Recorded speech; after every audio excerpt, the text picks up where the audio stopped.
सोनिया गांधी अब आपको लोकसभा में दिखाई नहीं देगी, वह अब आपको राज्यसभा में दिखाई देगी।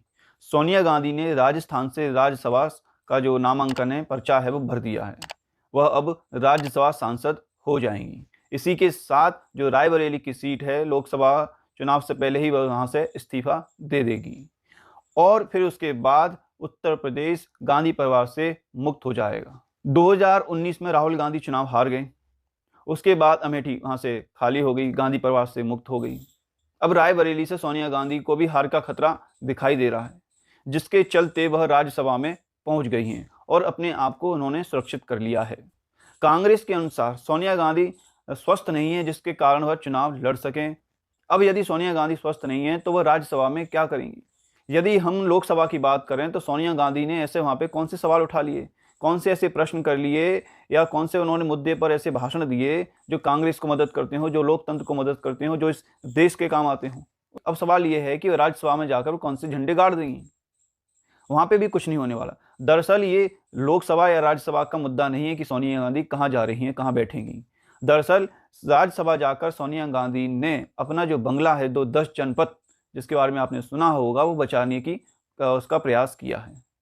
क्योंकि यदि 2024 के चुनाव में सोनिया गांधी रायबरेली से हार जाती हैं, जिसकी संभावनाएं बहुत ज़्यादा बढ़ गई हैं, तो उन्हें वो बंगला खाली करना पड़ेगा। केंद्र में मोदी सरकार जैसे ही कोई सांसद हारता है या उसकी सांसद जाती है, तो मोदी सबसे पहले उसका बंगला खाली कराते हैं। भैया अब यहाँ से निकल लो, अब आपका यहाँ पे इस बंगले में कोई काम नहीं है। तो सोनिया गांधी को भी यही लग रहा था, यदि वह चुनाव हार गई तो उन्हें वो बंगला खाली करना पड़ सकता है। तो एक बंगले को बचाने के लिए सोनिया गांधी राज्यसभा पहुंच गई हैं। यानी के लिए इनके लिए कांग्रेस पार्टी एक प्राइवेट लिमिटेड कंपनी की तरह बन गई है इस परिवार के लिए। इस परिवार के लिए ये कंपनी है। इन्हें लोकतंत्र से कोई मतलब नहीं, इन्हें चुनाव से कोई मतलब नहीं, इन्हें आपकी कोई चिंता नहीं है। इन्हें केवल एक परिवार की चिंता है, वह है गांधी नेहरू परिवार। एक समाचार यह भी आ रहा है कि प्रियंका वाड्रा रायबरेली से चुनाव लड़ सकती हैं, लेकिन कुछ खबरें ऐसी भी हैं कि प्रियंका ने रायबरेली से चुनाव लड़ने से मना कर दिया है, क्योंकि उन्हें भी हार का डर है। प्रियंका वाड्रा के लिए भी वहाँ से जीतना बहुत ही मुश्किल लग रहा है, तो इसलिए उन्होंने भी वहाँ से मना कर दिया। अब सवाल ये है कि वहाँ से कौन लड़ेगा?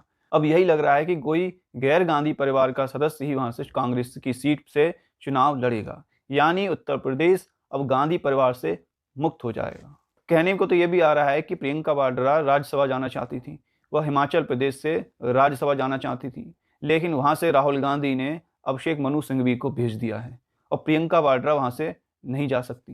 तो प्रियंका वाड्रा और राहुल गांधी के बीच जो अंदर ही अंदर जो कलह चल रही है, वह धीरे धीरे बाहर आने लगी है। अब देखते हैं आगे क्या होता है। इस वीडियो में इतना ही। वीडियो को लाइक करें, चैनल को सब्सक्राइब करें। धन्यवाद। जय हिंद। वंदे मातरम।